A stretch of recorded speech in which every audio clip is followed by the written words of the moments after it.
All fandoms, large and small, be they for books, TV shows, video games, sports, anything that attracts the attention and adoration of more than 10 people, will soon begin to build up stores of so-called common knowledge.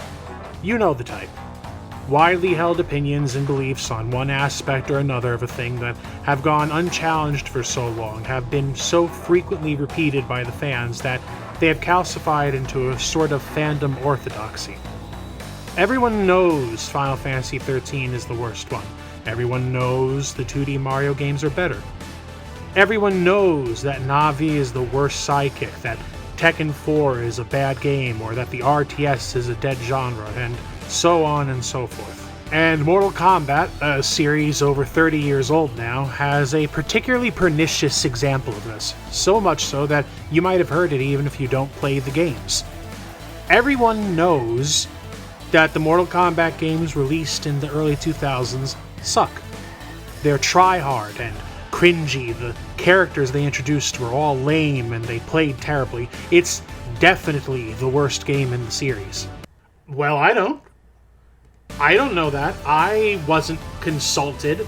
I was not invited to the town hall where this was agreed upon, and I disagree. I disagree vehemently, ferociously, vocally. I disagree in the key of C. I decry this as false, as slanderous, as all-around poppycock. Yeah, that's right. I accuse the people who thoughtlessly parrot this point as engaging in shameless poppycockery. And before someone pulls out the accusations of nostalgia and bias, I am not so blinded by my own passion as to declare these games some kind of perfect masterpieces. I do think, however, that the fans, writ large, have gotten so used to just accepting that these are the bad ones, that they don't even bother to reckon with them as games anymore.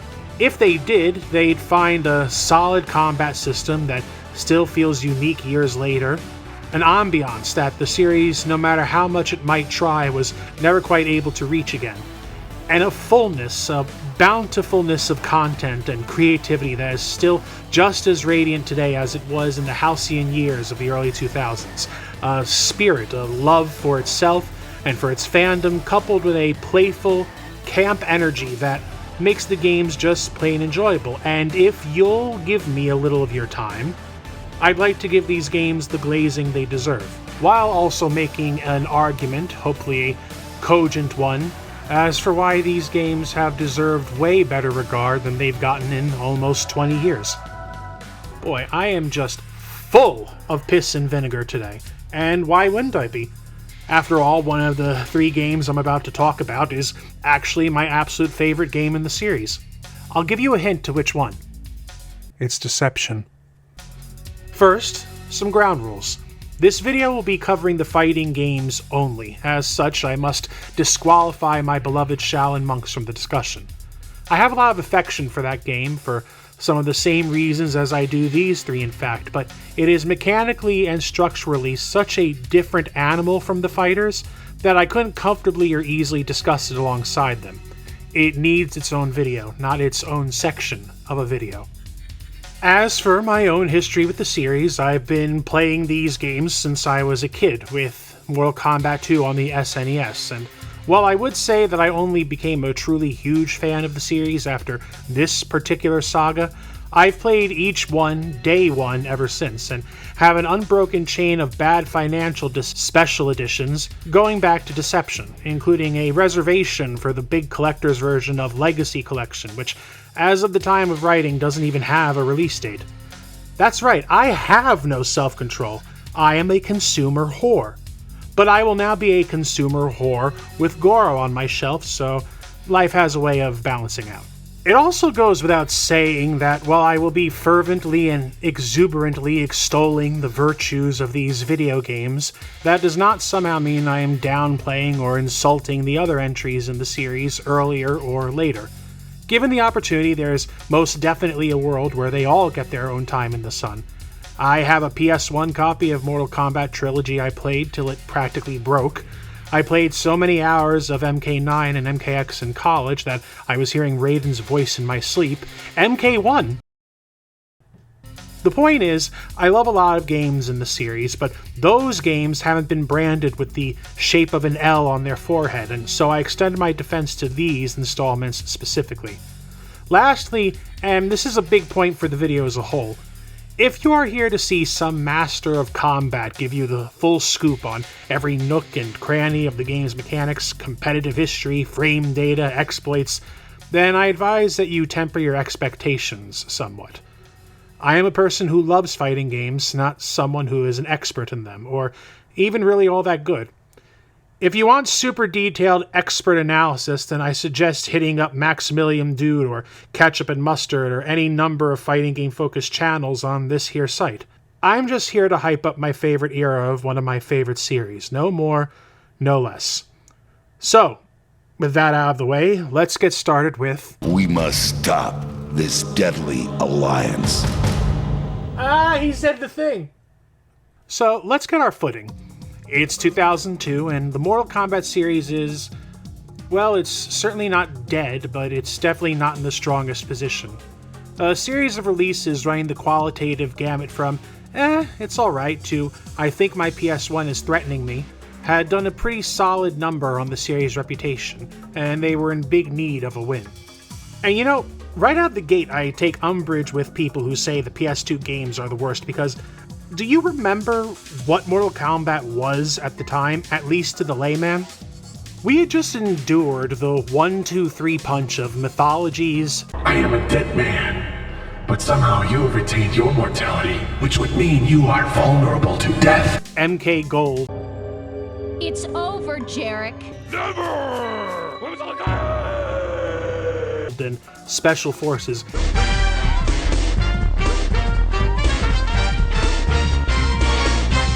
And you want to put that title, that evil, on the PS2 games. No, of course, these are the nadir where shit got unacceptable. These are the bad ones. That's the hill you're gonna die on, huh? The used car salesman looking ass Shinnok hill? Yeah, you have fun with that. I mean, yeah, sure, two of them are all nostalgic now, but at the time, Mortal Kombat was starting to look like outdated 90s edgebait that was long past its prime. And so, Ed Boon, still so young and vivacious, decided to do a full system reset, a truly next-gen, full-blooded 3D fighter. None of this half-hearted MK4 stuff where if you sneeze while touching your control stick, you may move slightly into the background. Coupled with a harder lean into the aesthetic, stylistic, and production aspects that make the series stand out from its fellows. And so, after several years of production and just in time for the boom of the new console generation, Mortal Kombat Deadly Alliance came out in November 2002 and defibrillated the wheezing carcass of the series. For my part, I remember laying in the back of my mother's car in the Bay Plaza parking lot, reading the first review for it in my new issue of PSM, the unofficial PlayStation magazine, and a very specific part of the audience is now sighing wistfully. For the record, I'm playing this on the GameCube, yes, the console with this D-pad, due to a little quirk of collecting when I was younger, so if my gameplay is particularly wretched, be merciful. Forces of good and evil have been locked in eternal battle over the control of Earthrealm. Right out of the gate, the game hits you with raw production value in the form of this lavish CG cutscene. No live actors or static images, just the Gumby-ass textures of early 6th gen graphics engines. Sure, the pre-rendered opening is a little gunky looking, but I'm not going to dog on the graphics that much because real talk, these models are still not half bad, even if the faces can get a little... Plus, that battle damage, actually seeing your fighter get cuts and bruises during a fight, that was some real living in the future type shit, I'll tell you that for free. Anyway, as the title implies, the main thrust of the game's plot, as it is, involves longtime antagonist Shang Tsung and albino jewelry enthusiast Quan Chi teaming up to, go figure, kill their enemies and take over both realms using 7-Up to power this army they just kind of found. You may think I'm leaving things out or being a bit too facetious, but no, they just happened to find this army of a guy we never heard of before and are now a realm-level threat because of it. They just sort of throw nouns at you like you should totally know what the hell they're talking about and how serious things are getting. Since his escape, Quan Chi has unlocked the secret of the ancient runestone. Oh no, really? Discovered the ancient undefeatable army of the long-forgotten Dragon King. No way, all of And them? most disturbing of all, formed an alliance with one of our deadliest Yo, that's enemies, crazy, Shang man. Tsung. Slightly more successful at selling the new normal are some fairly shocking character deaths. Both the franchise's main hero and main villain get offed in the opening, and yeah, I know no one ever really dies in a fighting game, but at the time we had no idea these guys would ever be back. They're back literally in the next game. Earth's greatest champion now out of the picture, it falls to the B team to save the day. Well, the B team and Raiden's distractingly over-animated face. So how does Deadly Alliance fare in the year of our Lord 2025? It's definitely the first game in a trilogy. I told you I'm going to give these games the love they deserve, but I'm not going to lie about them, and while I did say earlier that the gameplay was and remains novel and fun on a very foundational level, the actual moment-to-moment of the game has a fair bit of first-timer jank. While there are plenty of movement options, sidesteps, backflips, backdashes, specialized evasive maneuvers, we'll get back to that in a bit, it's all impaired by a certain sludginess, a plodding feel to character movement that makes quick reactions feel less honed reflex and more, geez, I'm glad I started doing that a full second ago. MK's patented dial-a-combo method of gameplay, which will feel familiar even to players today, particularly suffers from this, as now in addition to the normal rigidity inherent in the system, there's a ton of end lag on certain moves. Congratulations on finishing your attack. Hope you bought something to read. Despite that, there is still a fundamental enjoyment to the game, fittingly due to the more Mortal Kombat-y elements of it. The comical, huge globs of blood married to the strong motion capture animation and great, meaty impact sounds make every hit feel devastatingly violent. Deadly Alliance's central conceit is that every character now has 3 fighting styles to choose from, 2 hand-to-hand and a weapon style. A given character's fighting styles would usually be different enough that different player tastes would lead to strong differentiation in play styles. I myself tended to just choose the one that felt better and stick with it, but for the more ambitious, there are inter-style combos and mix-ups that can lend the fighting a little more depth than initially anticipated. The weapon styles are even more specialized, ranging from tonfa to ninja swords to frost blades to one dude's club arm. Each hit deals high damage, but the commensurate drop in durability you suffer makes them a real risk-reward prospect. And while it doesn't really have any bearing on the gameplay, I feel like I should mention that every fighting style is also real, no Venusian Aikido or Mishima-style karate here. The moves, the stances, all researched and recreated with the occasional liberty taken into account for the superhuman nature of the characters. For one last cherry on the cake, every style also has one of several special actions. Sometimes it's a health-restoring taunt, or a parry, or inflation. A few characters can even impale an opponent with their weapon, causing a bleed effect, go figure, but losing access to their weapon style for the remainder of the round. There's shoves to break block, or cartwheels to put some distance between you and your opponent. It all comes together in a combat loop that, I guess, feels rough to play, but is also fun to experience. Am I making any sense? I feel like some of you will get what I mean, and others will think I'm just babbling and contradicting myself. Ah, yeah, fatalities. New dimensions mean new, highly theatrical, sometimes a bit drawn-out ultra-violence being visited from every conceivable angle. Unlike the modern tendency toward almost uncomfortable realism and brutality, the lineup, both here and in the sequel, leans into a more comedic absurdity. Piled jibs and flying globules are the orders of the day, and while some of them are still pretty rough, others are the next stretch, and yeah, okay, it's a little shaky looking, but do you remember some of MK3's fatalities? We had already entered the cartoon realm well before this game, and at least this is charmingly goofy, even if Ed himself hates it. Performing all this viciousness is a cast of old and new characters, and boy have people had opinions on them over the years. With the notable exception of Kenshi, who was almost immediately accepted into the pantheon of fan favorites, after all, who doesn't like a blind swordsman with psychic powers, the new recruits are dismissed as either pale imitations of past characters like Mavado or Suhao, possessed of irritating design gimmicks like Dramen or Suhao, or had barely anything interesting to their design like Li Mei or Frost, or Suhao. Others, like Nitara and Boraicho, have strong concepts and decent designs, but somewhat limp or unappealing execution. The old guard were of course welcomed, but even their redesigns are still to this day somewhat contentious. Kung Lao's outfit isn't bad by any means, but relegating the hat to his back removes an iconic part of his silhouette. Jurassic Reptile, meanwhile, is almost wholly reliant on whether you liked the ninja or lizard parts of the character more. I don't mind it all that much, although that crab stance doesn't really help his cool factor. And Shang Tsung's newly ornate robes either make him the most sorcerer he's ever been, or combined with his face and hair make him look so completely different that he might as well be a new character. Me personally, I liked them. I liked how weird and off-putting they were. Dramen was one of the coolest fighter designs ever to 11-year-old me. This might be my favorite Raiden, and in general, I wasn't so married to the old designs that the new ones offended me.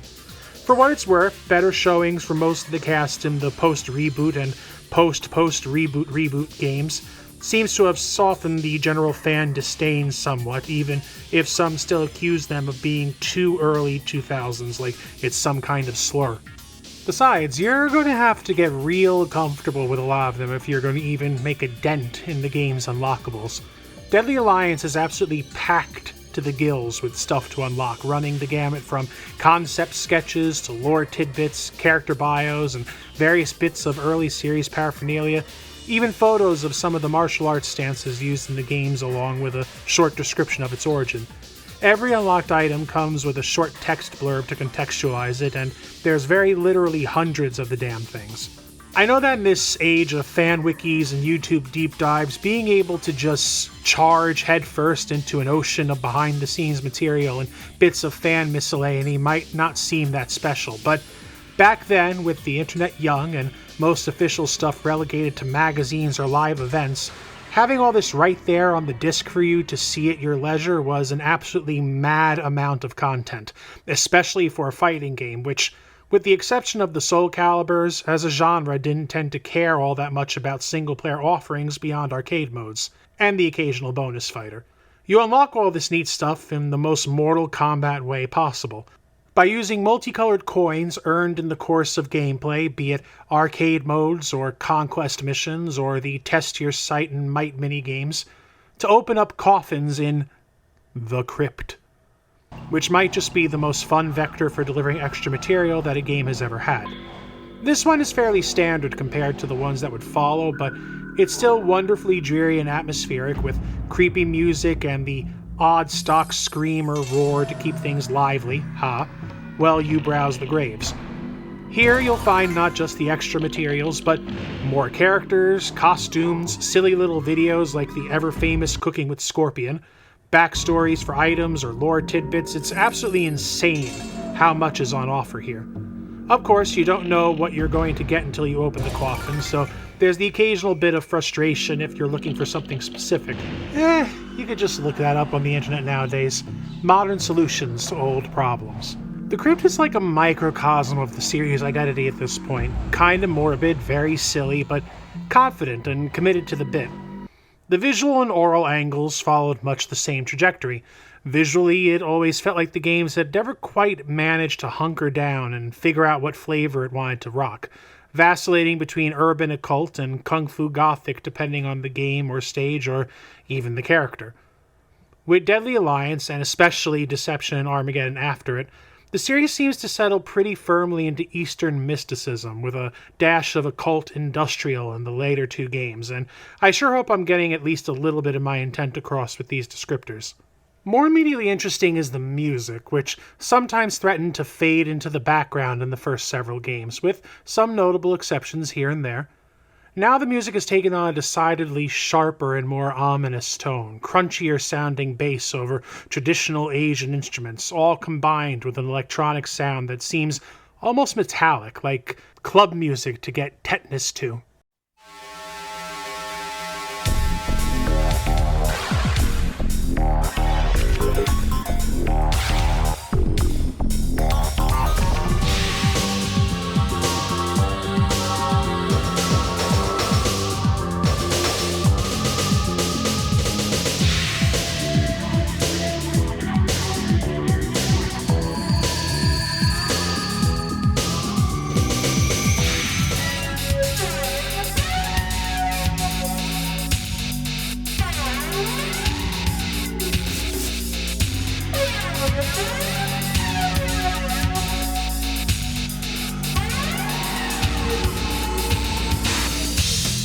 And so, Mortal Kombat Deadly Alliance successfully pulled the series back from the brink of irrelevance, gorging the audience on blood, bone, and battle as the series moved into the future.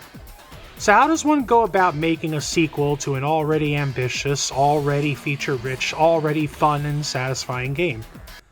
You just do all of it better, louder, larger, and more refined. And that's exactly what we got with... Born of Deception. Ah, you said it too! So this specific part of the video might be the one I struggled with the most, this segue into the deception section, and I think it's because I have so much I want to say that I'm suffering some sort of information paralysis, like a video essay bottleneck. See, as I cunningly foreshadowed back in the prologue, Deception is my favorite game in the series, but I also slightly misled you. Deception is not just my favorite Mortal Kombat game. It's one of my favorite gaming experiences of all time, bar none. A top 20 entrant that was so hugely fun and exciting and satisfying that I think I'm still chasing the high with each new installment, even the ones I really like. And now my challenge is to explain the curious confluence of time, place, desire, and product that led it to such status, while not adding an extra 40 minutes to this video. At the time, my sudden obsession with the game seemed almost random. I like Deadly Alliance well enough, but wouldn't have yet called myself a super fan of the series, definitely not someone who was waiting with bated breath for word of a sequel. Really, most of the positivity I expressed above comes from extra playthroughs and reflection on the series as a whole down the years, so it's not like I was springboarding from one hype train to the next. And yet board the train I did. From the very first announcement, I was hooked in the way only a kid could be. You remember how when you were little you could basically just choose a video game and make the anticipation to play it the driving force of your very existence, reading the magazine articles at school, rewatching the 2-minute trailer you downloaded from GameSpot over the span of 7.5 hours, counting the months, then the weeks, then the days, until finally you had it. While the opening of Deadly Alliance was solid in its own right, Deception's kickoff is an all-time great. This was the first in a line of action-focused, really high-effort opening cinematics for the series that really let the games come out swinging. Shaolin Monks has a particularly great one, but again, that's another day and another video. We join our heroes dead, actually, their corpses strewn about the entrance to Shang Tsung's palace, which I feel is a fairly effective subversion that makes this game feel more daring from the jump. Things are desperate, and the only thing standing in the sadistic sorceress supervillain's way is the Thunder Man himself, Raiden. We're also being narrated by a yet unknown character who not only seems to know an awful lot about the current situation, but also seems convinced that everything that's happening is his fault. We'll get back to him. The fight scene between Raiden and the Deadly Alliance is as cool as any 13-year-old boy could have hoped for, and is still remarkably thrilling for its age. The choreography is pretty strong, while the series' standard, comically violent hit sounds really sell you on the impact of each strike. While Raiden is clearly stronger than either one of them, it seems like it might have been a bad idea to fight them right next to Shang Tsung's infinite soul power engine, and he finds himself overwhelmed by their combined might. After a quick skirmish between the now belligerent baddies leaves Quan Chi the last man standing, we are introduced to our true villain for the evening. The Dragon King Onaga, former Emperor of Outworld, true leader of that army they happened to find in the last game, an all-around scaly boy who has come to kick ass and sell real estate. And this neighborhood has really gone to shit, so violence it is. I have mixed feelings about Onaga. I love the design. He's big, intimidating, and awesome in that obscure metal band t-shirt way. Real powerful aura on him that sells his immediate threat level.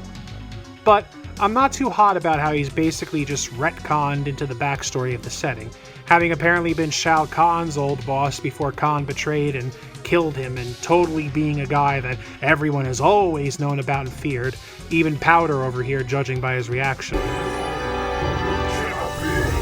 Which always feels silly when writers do it.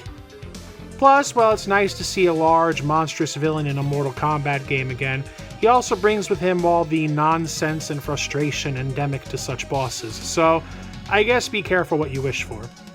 Anyway, even a late-hour alliance between all three characters, the other two aren't dead anymore, isn't enough to stop this new monstrosity, and following Raiden's attempt to bomb the beast, Onaga is left unopposed and in possession of Quan Chi's amulet, which was apparently the last thing he needed to enact his grand master plan.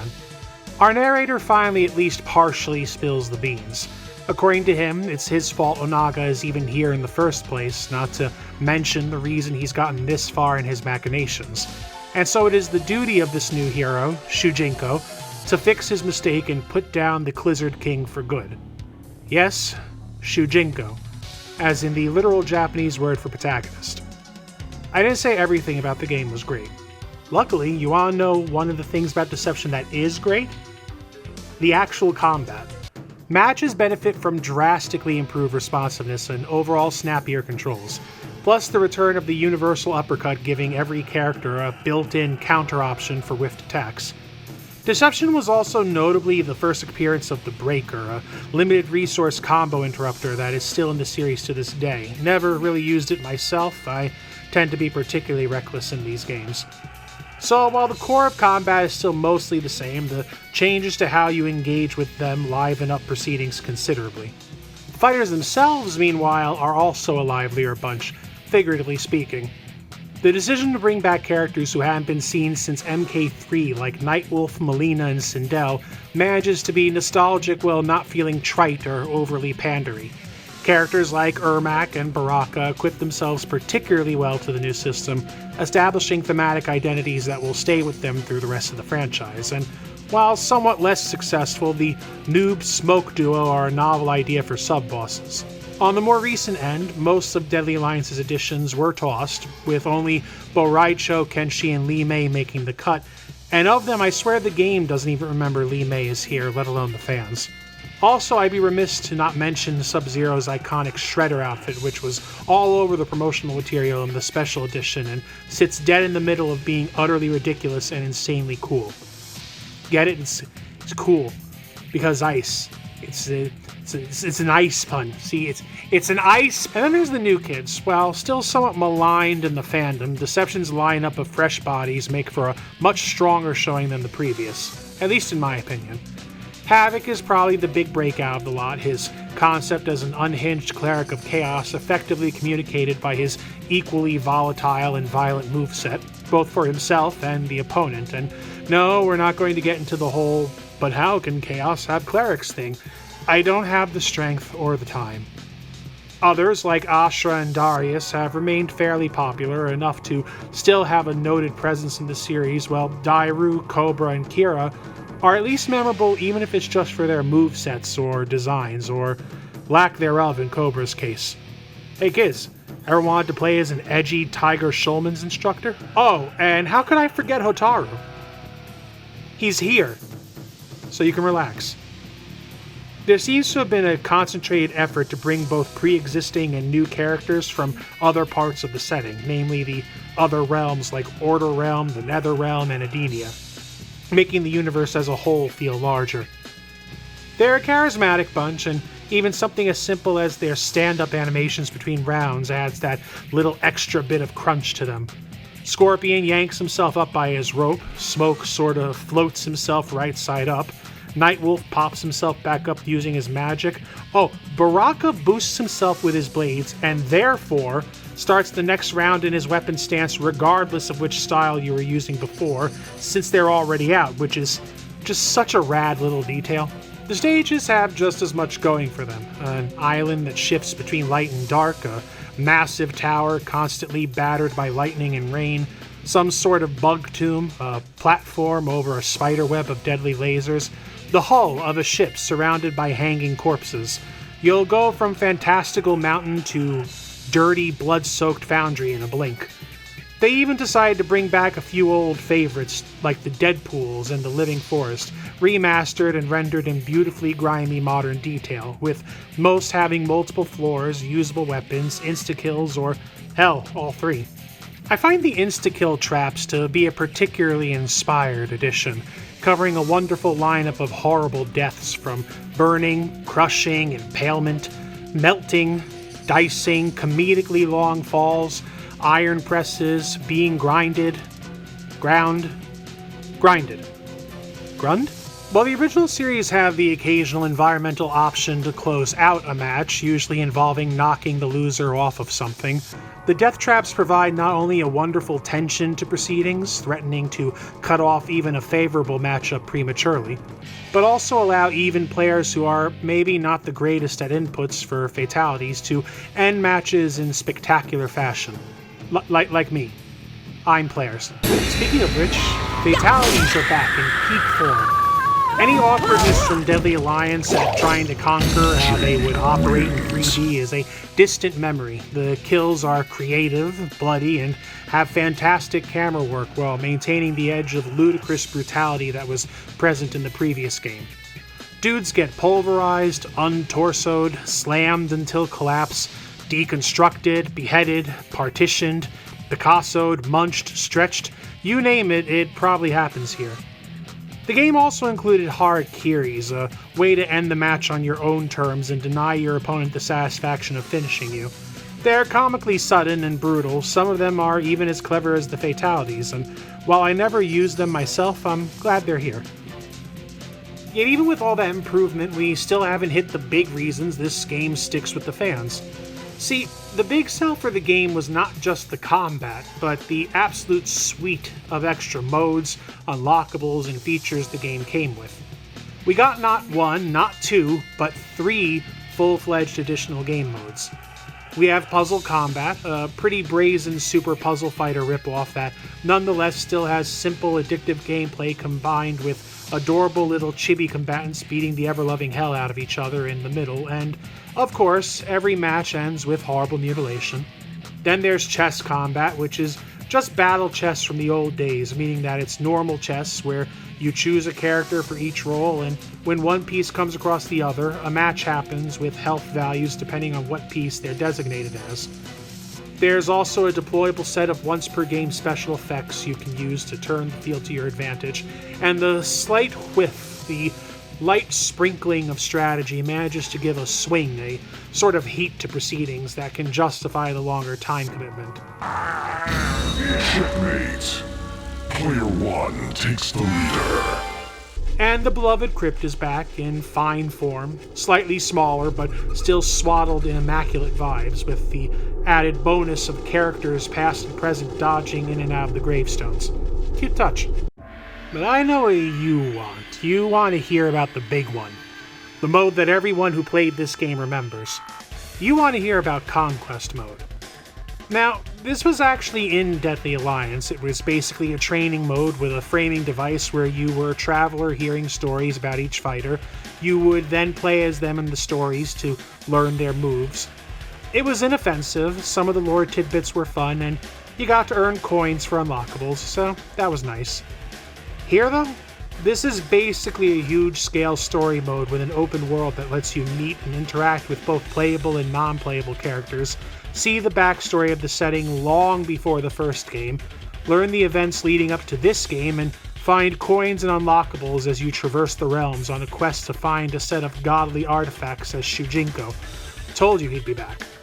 Tasked by celestial messenger Damashi with finding the Kamidogu, we follow Shujinko on his lifelong quest where he'll invade people's homes, do little side quests, and punch innumerable civilians.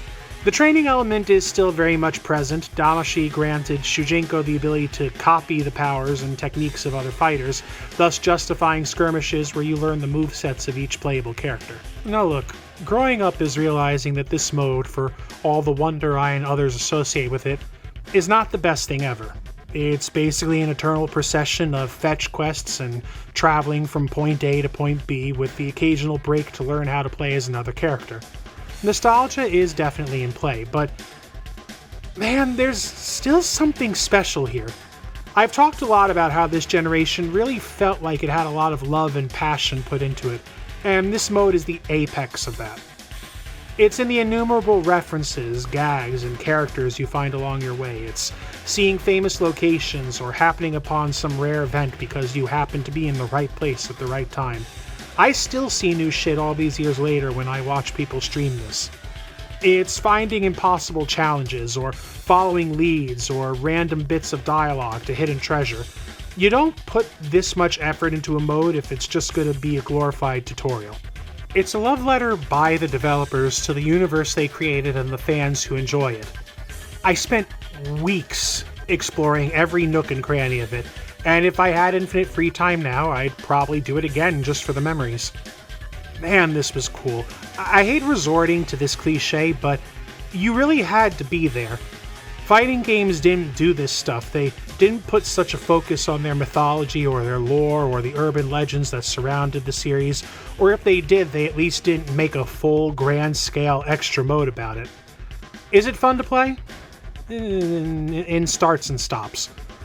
But is it a wonderful experience for those who love the setting and the characters as much as the blood and the punching? Absolutely. So, whew, that was something, right? I think I'm going to have lockjaw from how hard I went down on that game, but I meant every word of it, and could probably go on for another 10 minutes if this video wasn't already going to be absurdly long. As kids, we live for the really consuming experiences, the ones we can just lose ourselves in for hours, the ones we play before the bus arrives and when we get home from school, where it feels like the game is just never going to end. There's always going to be more to see, more to do, more to unlock, more people to punch. Deception was one of those once-in-a-generation experiences for me, and I personally think this game on its own justifies a rise in the entire era's profile. So, that's 2 down. 1 more to go.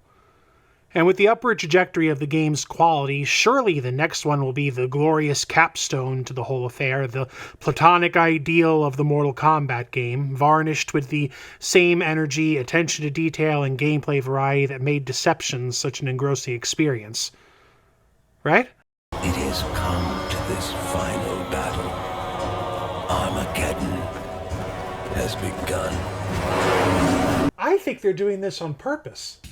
So, here's a neat little peek behind the curtain. The original version of this opener was a lot harsher on Armageddon. To ask my memories about the game, it was a great deal less satisfying than its siblings, having some real big gameplay flaws that ended up causing me to measure my playtime in days, not weeks. But when I actually played it again for this video, lo and behold, I actually had a great time. Which is actually quite fortuitous for the purposes of the video in general, so new thesis statement. Mortal Kombat Armageddon is without a doubt the shakiest of the 3 games, both in gameplay and content, but it is also a fun game with a lot to do, enough gameplay wrinkles to feel appreciably different from its predecessors, and functions well as a closeout celebration for the first decade and change of the series, the Tekken Tag Tournament 1 of combative mortals. This video is, after all, about convincing you that these games deserve better, and even the worst of them is, as a baseline, enjoyable to play and filled with all the blood and chaos you would want from one of these.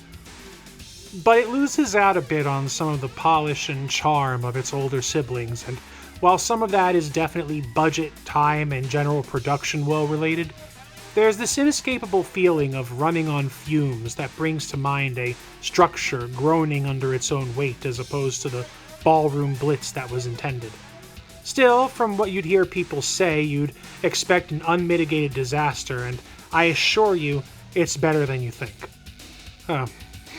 What a great box quote. Mortal Kombat Armageddon. Not nearly as bad as you've heard. Before we get started, just take a look at this.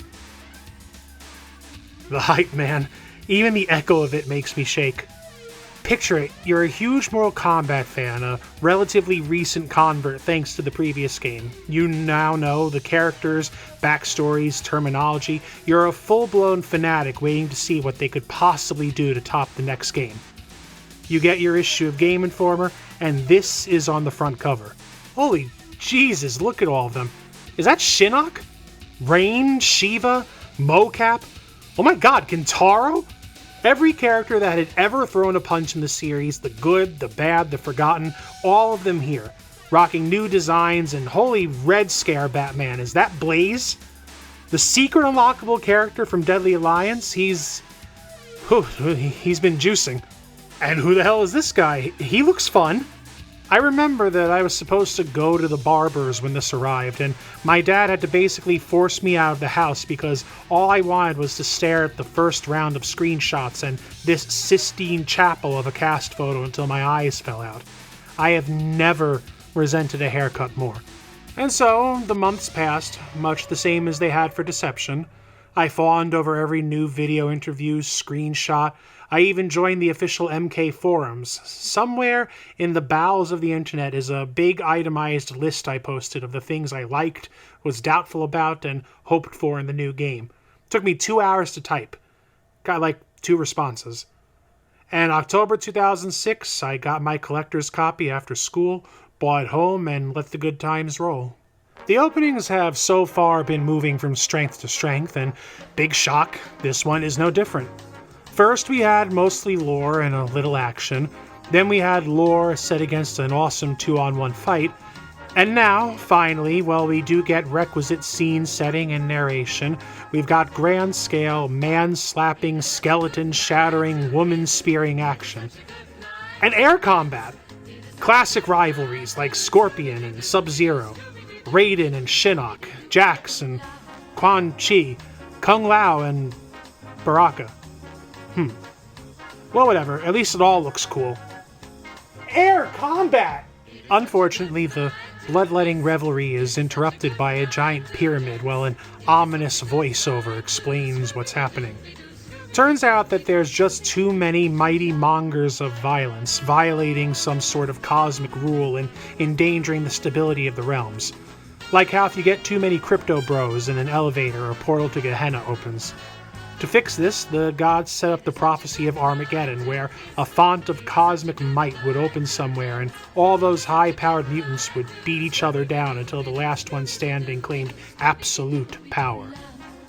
Well, the font is here. Someone's just gotta evict the shrieking flame abomination who's squatting on it. Alright, it's combat time. On its face, the gameplay is exactly like Deception, with air combat providing a fun new vector through which to extend your combos and move in on cagey opponents, with a boost to speed and vertical jumps in general facilitating the increased focus on mobility. Fighting styles have been reduced to only 2 per character, 1 hand-to-hand and 1 weapon, and unique fatalities are now gone in favor of a create-your-own fatality option where you choose from a set of hits and enders to try to extend it as long as possible, earning more coins the longer and more elaborate it is. Oh, coins still exist even though there's now only 1 type as opposed to the rainbow of previous entries. I don't think I've ever met anyone who likes the creative fatality system. I totally understand the technical necessities that, well, necessitated it. Programming unique cinematic kills for every character would have ate up tons of time, not to mention the toll on creativity after the, 37th vivisection? But it's still a big blow to the flair and uniqueness of the characters. That theme, the breadth of the cast causing issues, is reflected in how they play.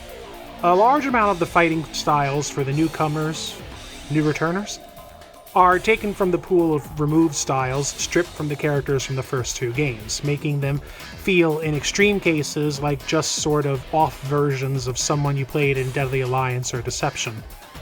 It doesn't help that due to the now standardized movement and combo options, also meant to facilitate air combat, along with most new characters getting painfully generic weapon styles, characters don't really feel all that different to play. Compounding all this, there's a shakiness to combat that wasn't there before. Fighters move a bit more erratically and are harder to control, which I suspect might be due to the above-mentioned speed up across the board throwing off the slower, more methodical controls of the first 2. The parts of the game that didn't bake properly rear their ugly heads frequently, but not omnipresently, and the system does work more often than it doesn't, allowing combat to be fun and exciting with the occasional burst of, oh my god, just finished the air combo. Now, I know there's someone out there right now typing furiously so that they can call me an ignoramus who knows nothing about the true depth of this game and its cast, and, you know, maybe you're right. but I can only speak from my own non-expert perspective, and as someone who was so enamored with how previous games allowed characters to express themselves through styles, animations, and finishers, the things that were streamlined here hurt the experience a lot. I mean, hell, even a lot of those stand-up animations that made me so happy have been made generic except the ones reused directly from Deception. Probably my most me gripe is that the game doesn't really do much to flesh out how all these characters got here, what they've been doing, and what they want out of proceedings. Each previous game gave characters short but sweet little bios describing how they got involved with the events of the game, why they were fighting, and their goal. Here it's just, hey, that character you haven't seen since MK2 is back, want to know where they've been and what they've been doing? Don't matter, power good, now they punch. According to interviews and some of the unlockable material, there was actually going to be like these sort of bio videos to get you up to speed on what each character was doing before the big dust up in the opening, but the best you'll find is a prototype one done for Ermac, and even that feels more like him just reiterating his plot from Deception. In spite of all my griping, characterization-wise, the game is not completely devoid of deep cuts. Meat, this tasty-looking slab of fighter, is based on a programming skin from 4 that was included in versions of that game as a playable character for some value of the word. In Conquest mode, you can find iconic items associated with each member of the cast, and what, you've never wanted to bask in the majesty of Moloch's ball or Kira's knife? Look! Sue Howe's watch! Serena and Chameleon are from a spin-off game and the PS2 version of Trilogy respectively. It's still very obvious the team was committed to making something neat for the fans, and that still shines through in the 2 bonus modes, a completely revamped, again, Conquest mode, and Mortal Kombat, a pun so good it angers me to type it. This time around, Conquest mode sees you playing as Taven, the son of Edenia's protector deity, and somehow the most out-of-place booby lady in all of the canon, and that's saying something. Argus and Delia, the god and the seer respectively, foresaw things going to hell centuries ago. To wit, they became the architects of the whole Armageddon plan, and so as to not leave things to chance and risk some roided-out yahoo claiming the power, they put their sons, demigods Taven and Dagon, somewhere a Lovecraft fan's eyeballs just exploded. Both sons are placed into suspended animation, to only be woken when the time of prophecy came. An indeterminate amount of time later, Taven is indeed awoken, but something has clearly gone wrong with the plan, and he needs to find out what. So first, the biggest negative. Gone is the huge open world and the myriad of things to do and see, replaced with a linear level-based beat-em-up where you go forward, assault dudes, get items, go forward, assault dudes, unlock a thing, assault dudes, you get the idea. Also, I think I need to get Shujinko a gift basket or something because, yeah, he may have been as dumb as a stump and literally incapable of asking a question or following through on a doubt, but at least he had a personality. Taven is like role-playing as some sort of autumnal gourd with feet. I feel like if I held him up to my ear, I'd hear the ocean. The most boring man in Edenia aside, it's certainly not all bad news because, as mentioned above, look, actual fighting, and pretty satisfying fighting at that. Taven has an actual moveset. It's not Ninja Gaiden, but there's simple punch combos, an uppercut, a fantastically satisfying roundhouse kick, dodge rolls, various special moves like a ground pound and a fireball. Those latter ones will also be part of his moveset when he goes into one-on-one matches, which, fair enough, Armageddon, that's a pretty good bit of synergy. You'll avoid death traps, solve simple puzzles, talk to dudes. It's an honest-to-God action mode, and I'll freely admit is more fun to engage with than the one in Deception, at least on a play level. But, as I said, it's also extremely limited and linear, not to mention short, clocking in at maybe 5 to 7 hours. At least that was how it always was for me. Many folks down the years have lamented that we never got a best of both worlds Conquest mode, one with the simple and satisfying gameplay of Armageddon, but the breadth and ambition of Deception. I feel like there is a definite monkey's paw involved somewhere in that, but it'd be fun to imagine at least. Bringing up the rear is Mortal Kombat, which, despite my seeming delight before, it's just fine. You choose one of several characters and a handful of courses and race terribly controlling carts, picking up coins and boosts on the way. Look, you know exactly what this is. Tracks have death zones you can push your rivals into, knocking them out temporarily in some gruesome fashion, and each character also has a unique power-up, like Raiden using a shield of electricity or Cyrax dropping bombs behind him. It's fun for what it is, and I can see you being able to kill a couple hours with friends, but compared, and I swear I'm not just playing favorites here, but compared to Puzzle Combat and Chess Combat, which were equally gimmicky but fun enough to want to come back to, it's very shallow. Still, I feel like I'm being too pushy. As far as bonus modes in a fighting game goes, it's much more creative and entertaining than most. Armageddon is a compromised product, but even compromised, most of its promise shines through. In a better world, Midway would have given Ed and the team all the time and money they needed, but even in this imperfect world, the fighting is fun with the occasional stutter. The gore and grunge is cheesy and over the top as it ever was. The bonus modes are solid, and you definitely get your time's worth playing through every character's arcade mode. It creaks and it shudders, but it still stands tall and, in my opinion, ends the trilogy with a bang instead of the whimper of which it is frequently accused. What makes a game great, or more roundly, what makes the experience of playing a game great? Because I've played beautiful and enchanting games whose systems made me want to slice my left nostril open, and I've played fine-tuned, technically proficient games that nonetheless lost me after 3 hours because they had no soul, no oomph, nothing to them to hook me in and keep me coming back. I guess if there's a highfalutin philosophical through line to all this, it's that the games that mean something, the personal favorites, will always have something more to them than just being good. And I don't mean games that everyone agrees are incredible, like a StarCraft or a Final Fantasy VI or a Burnout 3. Those are easy to explain. You'll find reviewers by the truckload to do so.